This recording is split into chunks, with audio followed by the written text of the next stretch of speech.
Hello, Smrt Woman is a 1948 Constance Bennett film. This would be the last film that Constance Bennett would actually star in, and indeed, uh, it was probably because she was behind the picture. It's Constance Bennett Productions. She was kind of the unofficial producer, probably shaping it along.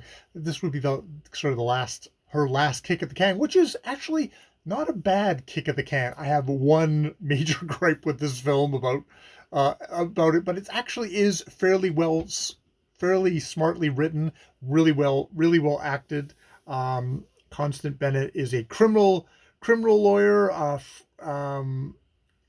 Let's get the things right. She's Paula Rogers, criminal lawyer, and she works in a corrupt town where a very kind of smarmy but very effective Otto, what the hell is his name? Otto Kruger is the district attorney who runs the town along with Barry Sullivan's Frank McCoy. They have things in the bag. They make sure the witnesses disappear, that you don't prosecute anyone. And indeed, that's the reporters at the beginning are complaining about this. But there's a new guy in town, Roger Larimore, Brian Adhern, a yacht loving special prosecutor who's been called in to have a look at stuff and try and, I guess, clean up the town.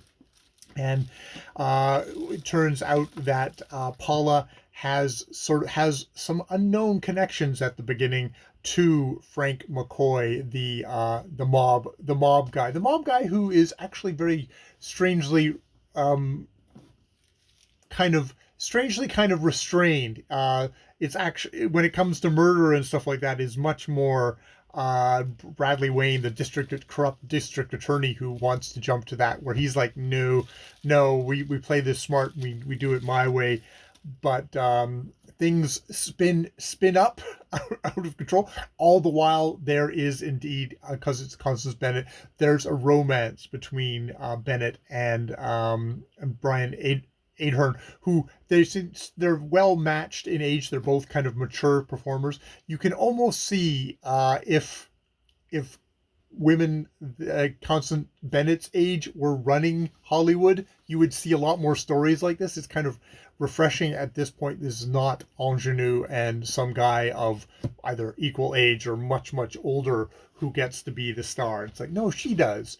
And, she gets to do a thing. She really has to act in a couple of scenes.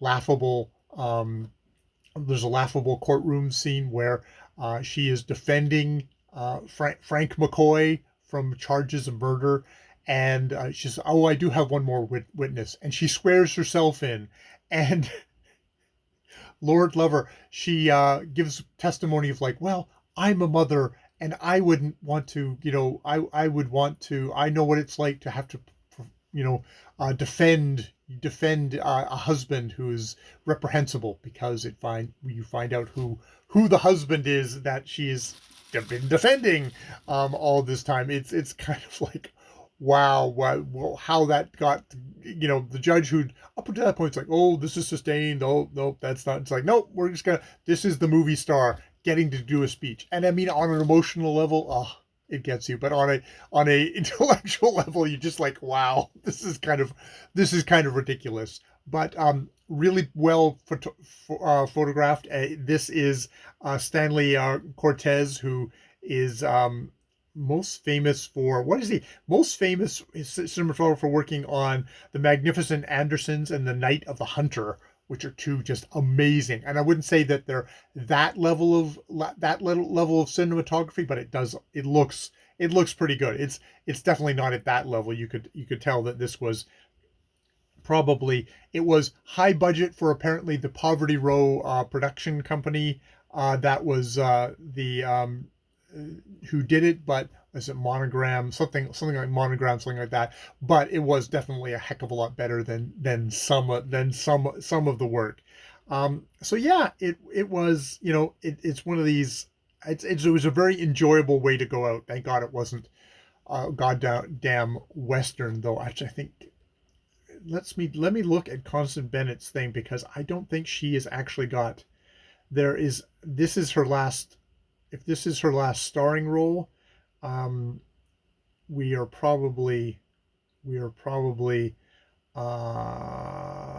sound films and Two Against the World, After Tonight, After Office Hours, and yes, Smrt Wmn, yeah, and then we have a bunch of movies which she is not the thing. Oh, actually, yeah, Smrt Wmn came out after The Unsuspected, where she is playing a support role. So this was one last kick of the can, and then she went off to be a very successful businesswoman, a radio host, and all that. But really, really enjoyed getting to have keep company with her. And I mean, there's a lot of other movies here of hers that if they come up on TCM, I will watch because I am definitely a Constant Bennett fan.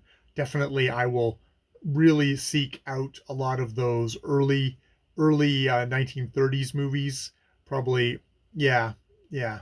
I'll start out with those, and yeah, yeah. Really enjoyed myself. So that is Smrt Wmn with Constant Bennett and uh, Brian Ahern. Oh yeah, Barry Sullivan as Frank McCoy was I really enjoyed him. He was a great adversary, and also as it turns out, how he's got his hold over Paula. It was like, oh, I can see why you've cast this guy because he's very appealing while at the same time being totally immoral bastard. Um, you've also got is it Austin Gleason as the as Robert Laramore's kind of the useful guy. Sam Corkle does an extremely good job of being kind of like, he's the guy's like, oh, you're kind of interested in her. Also Michael O'Shea as a kind of reporter friend of they both have their friends of Constant Bennett is also kind of delightful, kind of comedic energy, also kind of a sharp-eyed guy. You can see why he's hanging out with Paula, but yeah, and they're allowed to have a relationship which isn't somehow a relationship. So it's really well written characters that you really are invested in, even if there's some parts of it, the revelations are like, okay, this is pure Hollywood. All right, I will leave it there. More videos later.